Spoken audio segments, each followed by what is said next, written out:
خوندەکارین هێجا ئەمێ ئیرۆ وانەیە دوێم ji pirtûka zimanê Kurdî refa heftan bibin. Waneya me jî îro bi navê zimanê dayîkê ye. Xwe dema em bêjin zimanê dayîkê tê wê wa tê ku zimanê em li ser ji dayîk bûne, dema ku em ji dayîk bûne zimanê me çi ye? Ne zimanê ku em bi fêrbûnê yan jî bi xwendinê yan jî bi perwerdeyê em fêrbûn û me nas kiriye. Na, zimanê dayîkê, zimanê ku me ji dayîka xwe girtiye. Tê wateya zimanê dayîkê. Ji xwe wexta nivîskar jî ev wane nivîsandiye, helbet behsa zimanê Kurdî dike ji ber ku nivîskar Kurd e, helbet zimanê wî dayîkê wê jî ew jî zimanê Kurdî be. Di vê mijarê de nivîskar bêhtir behsa girîngiya zimanê dayîkê dike. Ev ziman yanî deman bêjin zimanê dayîkê girîngiya wê û bandoriya wê li ser kes û civakê û çandê çi ye? Ji xwe bandoriya ku zimanê dayîkê li mirovan bi kesayetî dike, her wiha ew bandorî jî wê li civakê be. Ji ber ku em zanin civak jî mirovan pêk tê, dema çi bandoriya ku li mirovan were kirin, ew bandorî helbet wê encama wê li ser civakê jî were xuya kirin. Yani bawayekî Kurd em dikarin bêjin mijar li ser van agahiyan diaxive, em ê niha dest bi xwendina waneyê bikin. Ji xwe hin xalên ku hebin ne zelalin jî em ê li ser wan bisekinin û wan zelal bikin.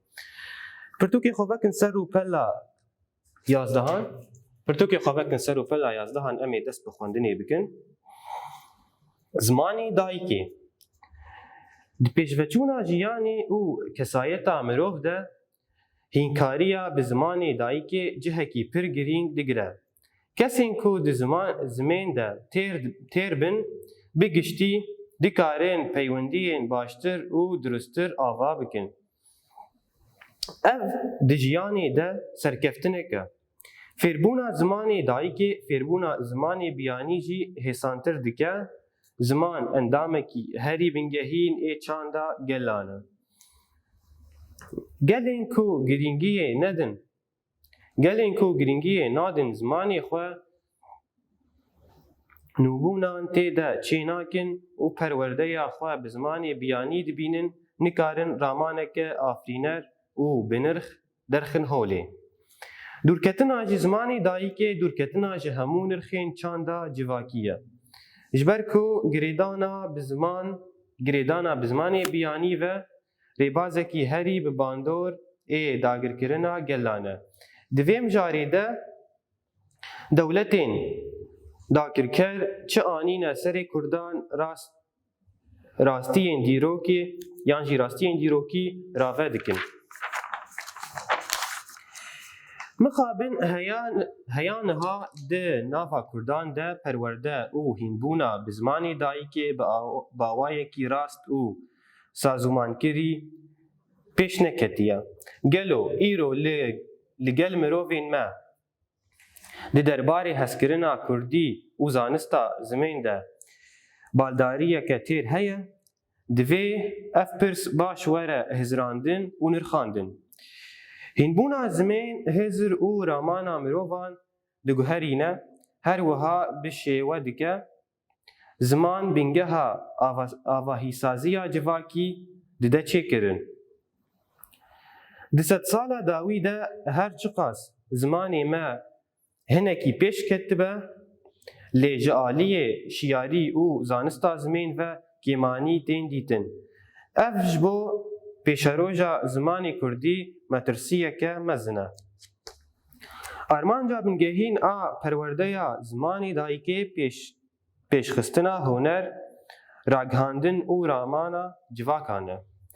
Ziman di civakê de hem ragihandinê hem jî têgihiştinê de dide çêkirin. Ji ber vê sedemê di sazûmaniya perwerdeya hemû welatan de di serî de girîngiyeke mezin didin perwerdeya bi zimanê dayîkê. Kesên ku di qonaxa pêşketinê de ne bi awayekî pir baş hewl didin ku wan bi ziman fêr bikin. Ji ber ku ziman hêmanekî herî bingehîn ê çanda gelan e, sazûmaniyeke herî bihêz e ku mirovan نێزیکی هەف دکن وی ئەوایی ئەم وانەیە خوا خوندنا وانەیە خۆبداوی دکن گۆر گوژمەر هاتە خویاکردن دوانەیەدا کە گرنگیە یانجی زمانی دایکێ گرنگیەکە وەیە هەری مەزن هەیە و پەروەردە یا سەرەکە دوێ کو زمانی دایکێ بە وژمەر هات خویاکردنجی کو هێزن داگیرکەر یانجی وڵاتین داگیرکەر سیاسەتێکە مەشاندنە کو هەول بدن گەلان ji زمانی دایکی قوت بکن یعنی فێربوون و پەروەردە bi زمانی بیانی وەرەگرن ئەف jî سەردەمێکەوەی هەیە ku li gor ji me re hat xuyakirin dûrketina jî zmanî dayîkê dûrketina ji hemû nirxên çandî ye ji ber vê yekî ew jî dixwazin ku Kurdan ji zmanê dayîkê dûr bixin ji bo ku wan ji çanda wan ji hemû nirxên wan yê çandî dûr bixin Şixwa li gor ji me hat xuyakirin jî ku di demên dawî de zmanê Kurdî gaveke herî mezin avêtiye û gelek guherîn û nûbûnên xwe derxistiye hewlê lê her wiha ji me re tê xuyakirin jî ku hîn kêmanî di ziman de heye û ev jî dibe weke metirsiyekê ji bo pêşeroja zimanê Kurdî her wiha jî divê çareseriyek jê re were danîn ev çareserî jî di ser milê ciwanên Kurd e ji ber ku ciwan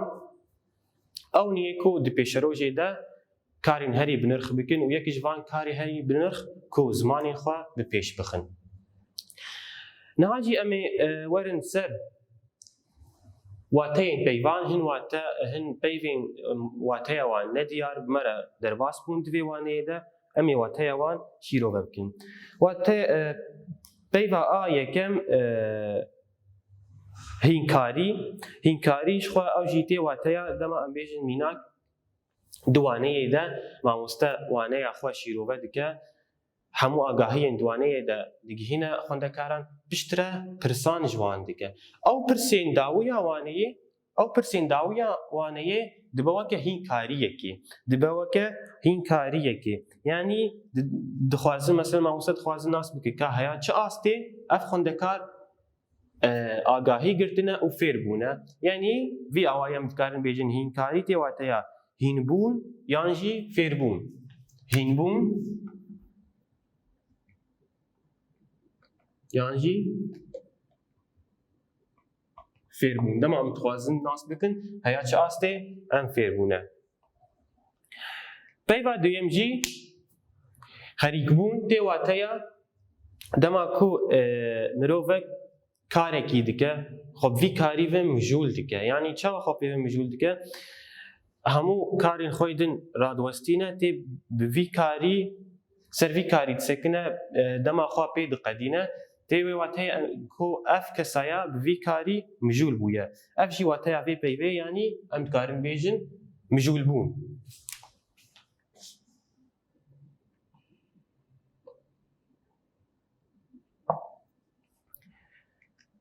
peyva sêyem jî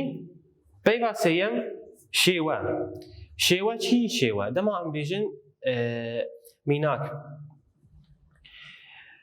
şêweyê ev vî tiştî em bêjin girover e yan jî şêweyê wî dirêj e yan jî şêweyê wî kin e şêweyê wî xweşik e yanî em didin xuyakirin ku çawa ji me re tê xuyakirin temam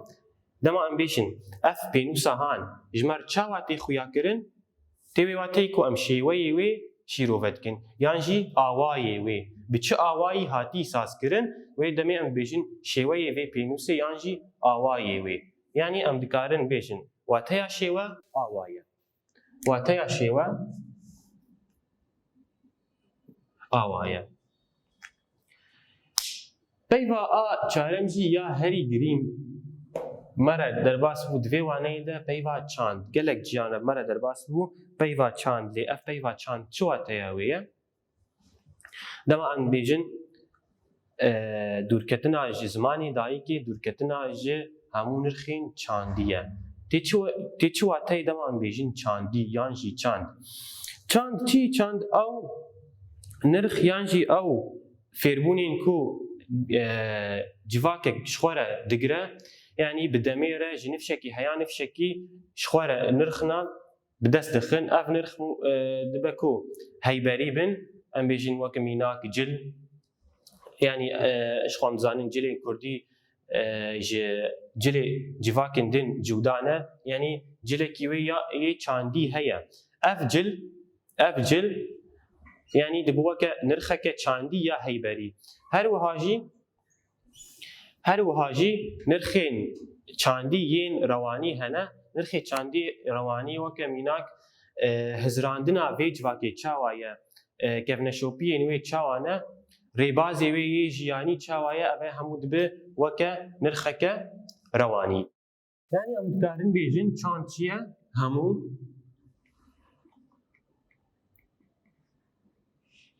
نرخين جواكي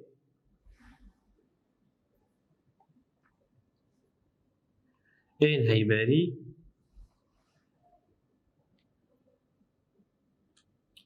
و روانیه. پیوا پنجم سازومانی چی؟ سازومانی دمان بیجن مروفک با آوایی کی سازومانی کاری خواه دقدینه تیواتی کو کاری خواه ریز دکه لگوری گرینگی یا کاری خواه هم بیشی مناک افکار جوی کاری گرینگ تره دست پیکی وی کارید که پشترتی کاری خواه یدن لگوری گرینگی آوی وان ریز دکه لگوری دما خواه یعنی همو تشتینوی هاتی پلان کردن و ادامه امتکارن بیجن اف مروف کاری خواه باوایی کی سازومانی دکه یعنی امتکارن وکا پیوکدن جیره بنویسن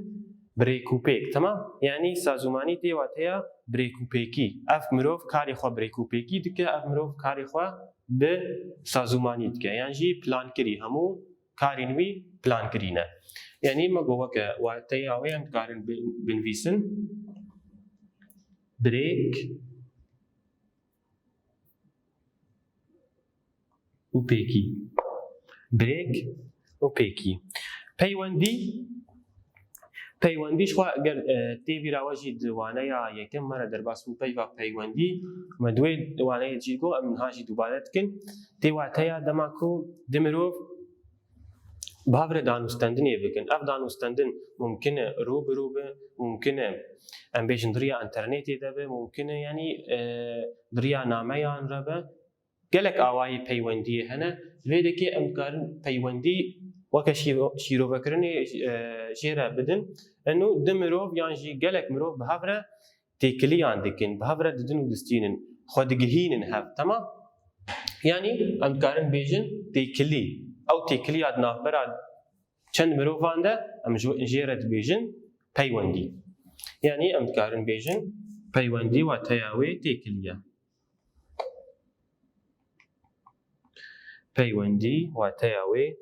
تیکلیه زانست چیش خواهش ناوه تیخویا کرن گلک شیرو بکرن جیره نه پیوسته تنی هم یعنی دوان بیجن زانست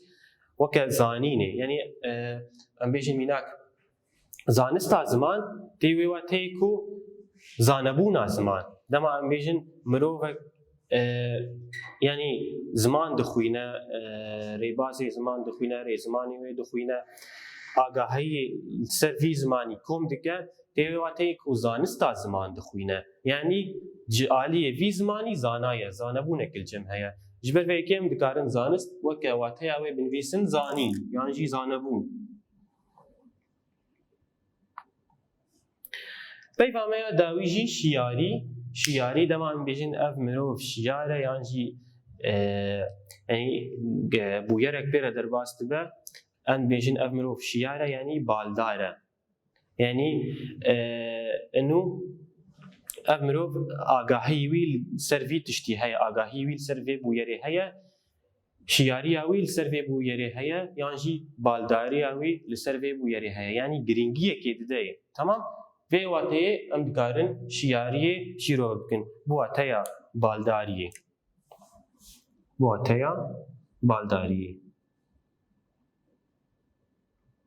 دمان بیشین مینا کردن اف خوندکار ل خوندنا خو بالداره دیواتی کو ل گرینگیه که دید خوندنا خو بالداری دید خوندنا خو یعنی شیاری دید خوندنا خو نهاجي مورد سر خالا ما يا دويم رامانا بنجهين وككو امزانن هر وانيكي ام رامانا ويا بنجهين در انجام دكن لغور سرگوتارا وي لغور نافروكا وي لغوري شيرو وكرناوي ام دكارن رامانا بنجهين در خينن شخوال غوري مدوانه خواندي ما ديكو نويسكار بهتري خول سر گرينگيا زماني داي كي رادوستا سبر وي كي ام دكارن وكرامانا بنجهين بيجن گرینگی‌ها یعنی گرینگی و باندوریا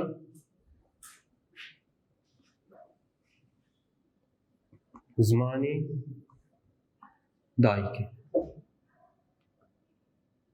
گرینگی و باندوریا زمانی دایکی نهاجی خاله میا سیم راستنویس شخوا ويتقلك وانا عند افخال مره درباس به راستنویس دسبيكي امي راستنویسی شیروه بکن وکه پیناسه کی امي بدينه انه راستنویس چیه راستنویس تی چواته پشترجی امي ورن سر بندین و خالین و هر خالک جی راستنویسی دیوانه کی و مره درباس به و امي لسر بسكنن ودستوري نويجي شيرو بكن نها دسبيكي وكمكو امي شيرو بكرن كي بدن راستن فيسي دما ام بيجن راستن فيس خو جنابي ويتي خويا كرن انه نفيسا راست تي واتيا نفيسا راست دما مروبك ورا مجارك يانجي غوتارك بن فيسا امي بنرن كا افمرو نفيسا وي راست شاشتين نفيسكي لجم فيمرو بهنا يانا و دمي امي الجور دستورين راستنويسي امي بمشن جبوكو ام ناس بكن كا افمرو شاشتين وي نفيسكي هيا هنا يانجي تننا افمرو نفيساوي راسته يانجي نراسته جبوكو ام وان تشتان هم ناس بكن دويكو ام الجوري دستورين راستنويسي بمشن يعني وكا بيناسيه كجبو راستنويسي ام دكارن بيجن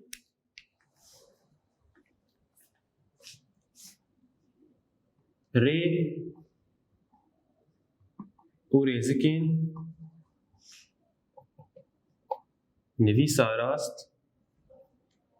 آزمان يعني چی زمان به نه تنی زمانی کردی زمانی عربی زمانی انگلیزی زمانی فرانسی چی زمانی کو جهانی دهبه راستنویس کوی یا جدا و دستور نوی راستنویس این جدا هنه ام والا خب دینی دی ساب مره دوباره به نویسا راست هر دم ام در راستنویسی ده ام سرچید سکنن سر نویسا راست انجام ما یعنی آرمان جامع ج راستنویسی چی کو نویسا ما راست به جمع ویده کشی در راستنویسی ده چیته که هم جرد بیجن خالبندی اف خالبندی چیه؟ خالبندی ام کارن بیجن دستورا هری گرینگ در راستنویسی ده خالبندی هن نشانه ده نویسه ده هنه لما ام گوتاره که سروده که هلبسته که یعنی چه مجاری چیروک به رومانک به چه نویس هبه ام بنویسن نشانه نابرا هواکن و نویسه ده هنه اف نشانه چخو گلک نشانه هنه ام سروانا سکنن ایرولی تنی وکا دست بگرنه کش بو خالبندی امی باخبن اف نشانه دنابرا هواکن نویسه دنه هر نشانه ارككيوي هي هن نشانه دماكو ام دنفيسن تيواتيك ودفي ام الجموي راوستن خوندنا خراوستينن هن نشانه دماكو ام برسكي دبرسن ام وين نشانه دنفيسن هن نشانه جبو بهن بداني ام دنفيسن يعني حمو نشانه كو ام وان دنفيسن نابرا وان هافوكان جبو چنه جبوكو دما خوندكارك يعني کسک وره و نویسه بخوینه بزانه به کنگی راوسته کنگی پرس بکه کنگی بهنا خواه و ده کنگ یعنی چاوا با آوا یکی راست بخوینه جبر و یکی خالبندی گرینگیه که یا هری مزن هیا که نش خالبندی هم و یعنی خالبندی تنبن و دمه تکس نکاره ور و راست نویسه یعنی وره و نویسه بیکو تاره و مجاره بخوینه اف حمو نشانه کو ام بحثا وان دکن حمو ام جوارد بیجن خالبندیش خو کو مشوره کوتی خالبندین جهف جودا هنه هر یک جوان ارکه کوی هيا يعني ام دikarin bêjin xalbendî weke pênaseyekê jê re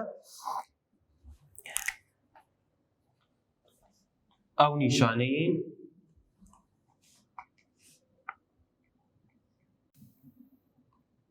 ku bi armanca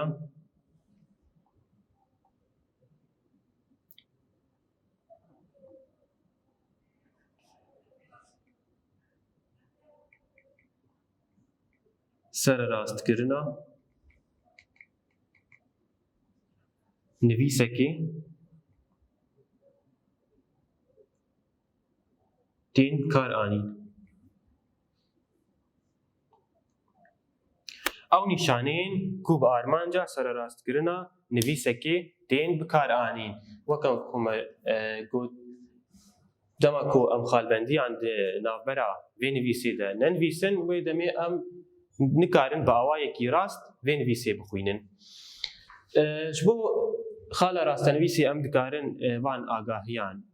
şîrove bikin, niha jî em ê werin ser xala xwe ya pirsan. Pirsên ku li ser vê mijara ku me xwendî em ê wan binivîsin, her wiha jî em ê bersivên wan bidin. Pirsa me ya yekem dibêje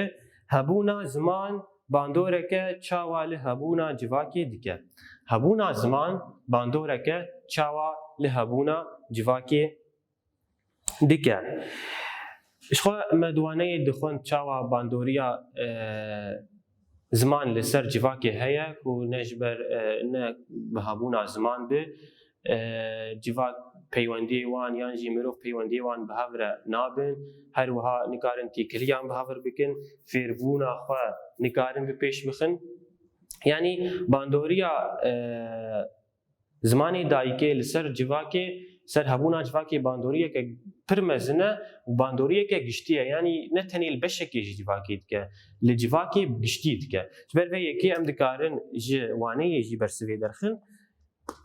em dikarin binivîsin bersiva pirsa xwe. Ziman bîngeha avahîsaziya civakê dide çêkirin.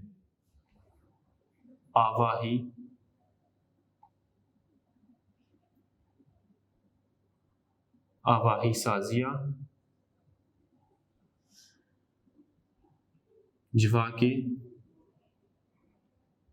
dide çêkirin. Dema ku ziman tune bi, tu bingeh ji civakê re nîne, civak nayê avakirin û nayê sazkirin. Pirsa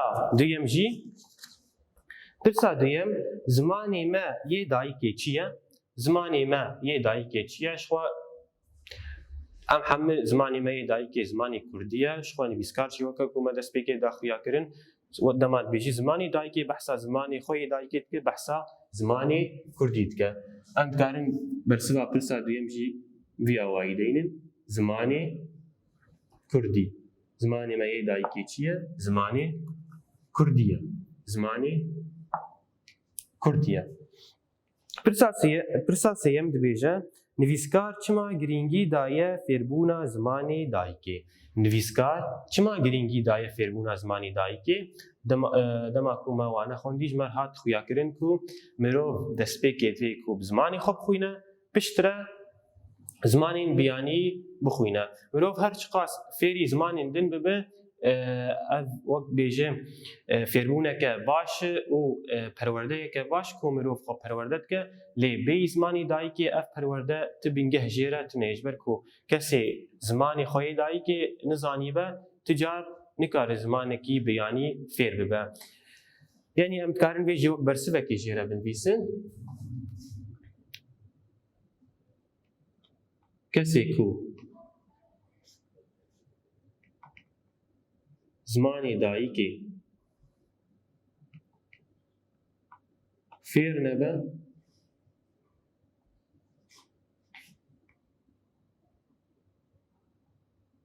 nikare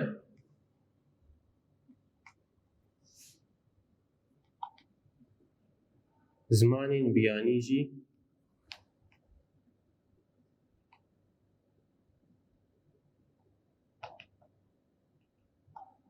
فێر ببێ کەسێک و زمانی دایکێ فێر نەبە نکارە زمانی بەیانیژی فێر ببە پرسا چارەم یا داوید بێژە گەر زمان نەبە چاند دیرۆک و هۆنەر ji nifşekî derbasî nifşekî din dibin xwe bersiva wê diyar e helbet bersiva wê em dikarin bêjin helbet derbasî nifşekî din nabe çima ji ber ku dema em bêjin mînak kesek bixwaze zarokê xwe fêr bike nifşekî nû fêr bike dema ku zimanê xwe yê dayîkê nizanî be ji zimanê xwe yê dayîkê dûr be helbet wê ji çanda xwe ji hunera xwe wê dûr be wê demê wê ne çanda xwe fêrî van zarokan yan jî van nifşên nû bike wê çandeke cuda çandeke beyanî li gorî zimanê ku fêr bûye wê çandê fêrî wan bike ji ber vê yekê helbet dema ku ziman nebe çand û huner ti car nikarin ji nifşekî derbasî nifşekî din dibin yanî bersiva wê em dikarin bêjin bersiva wê na derbas nabe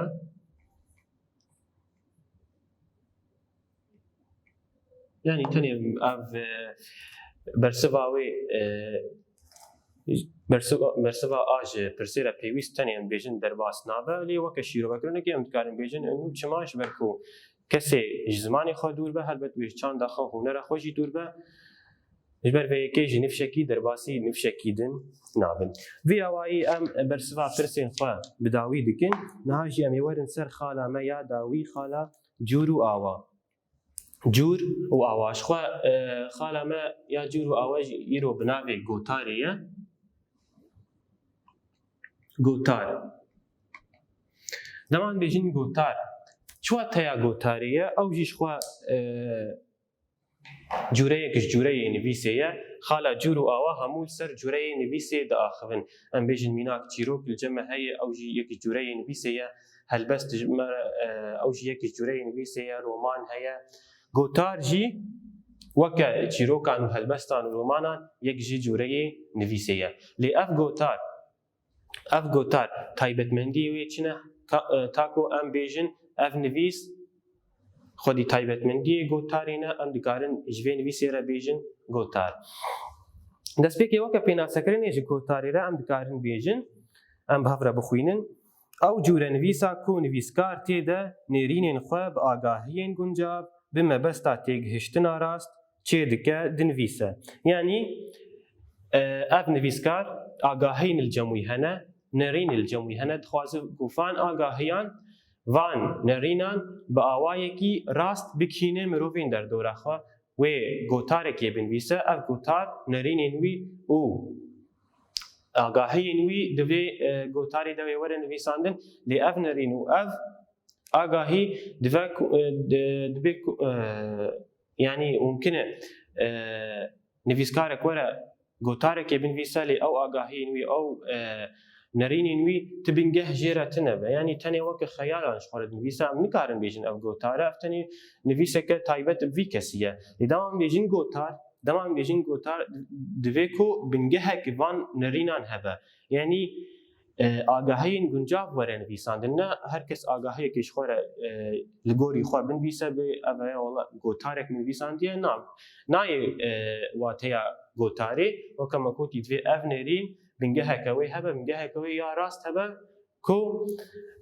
ev mirov em dikarin bêjin ev mirov gotarekê dinivîse ji xwe gotar ji sê xalan pêk tê gotar ji sê xalan pêk tê destpêkê em ê pênaseya gotarê binivîsin piştre em ê xalê wê bînin ziman ew cûre nivîsa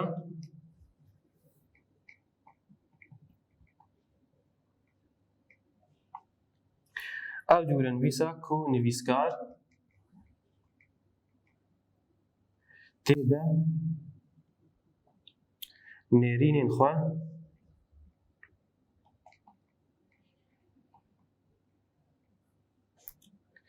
bi agahiyên guncav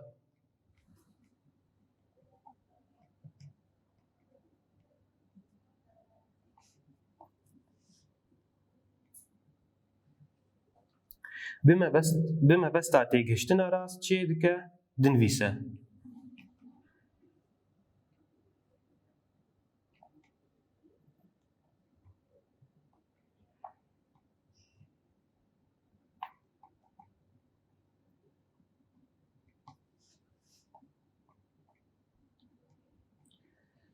دنویسه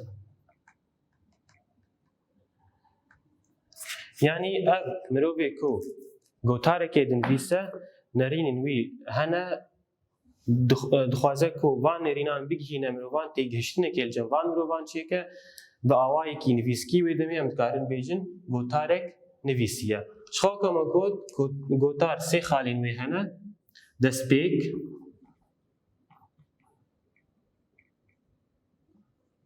ناوروک و انجام دمان بیجن دسپیکا گوتاری دیواتیا دسپیکا کو نویسکار وره گوتار خو بنویسه ریبازه کی وی دسپیکه هيا اف ریباز چیه نویسکار نکاری اکثر درباسی وان یعنی گوتارا کو او خوازه بنویسه نکاری اکثر درباسی نافرو کاوی به وی چی بکه وی دسپیکه و نویسه که بنویسه خیزک دو خیز سه خیز و بنویسه کو مجیه وان مروان آماده دیگه کو درباسی و گوتاری به هلبت دما مجاره که یعنی باوایی که دوکیجی گفتو کو بکن ام نکارن یکسر درباسی و مجاری بن هلبت ام وک آماده کرنه که جیره حاضر دیکن ام ریبازه کی داخبن کو ام کسی لهمبری خو آماده دکن کو ام وان آگاهیان بگینن وی اف آماده کرنا کو ام بحثا ویدکن ام دکارن بیجن دسپیک یعنی وی نویسکار دسپیک مجیه کسین کو وی گوتاری دخوینه آماده بگه پشتره وی درباسی وی گوتاری به دما کو دسپیک بداوید که درباسی گوتارا خود به درباسی یعنی بیجن ناواروکاوی درباسی ناواروکاوی به ناواروک چیه او آگاهی او نرینی کو ام بیجن نویسکار دخوازد گوتار خود بنویسه او بخوا ناواروکه یعنی مبستا نویسکار جه وی نویسی چیه جه وی گوتاری چیه او آگاهی کو نویسکار دخوازه بگهینه مروان ام جیرد بیجن ناواروک پشتی کو ناواروک بداوید که پشتی کو ناواروک بداوید که خالا انجام تی دوی خاله دجی یعنی نویسکار وی ناواروکی با آوایی کی کرد امکارن بیجن دوباره دیگه با آوایی کی کو انجام آخوا بده خویا کرن مبستاوی جوی نویسی چیه وی به آوایی کی کرد خیزه که آن دخیزه وی بنویسه دوی دمیده امجرد بیجن انجام یعنی انو انجام کو از خوازم هم جوی گوتاری بگیرن چیه دوان هر دو خیزین داوی ده از دنویسم وی آوایی ام دکارن خاله خویا جور و آوا بناوی گوتار شیرو بکن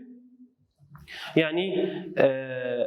وک دوباره کردن چوک جیره امی دوباره بکن اما گوتار او جور نویسا کو نویسکار تید نرینین خواه با آگاهی این گنجاب بما بستا تیگشتن راست چه دیگه دنویسه یعنی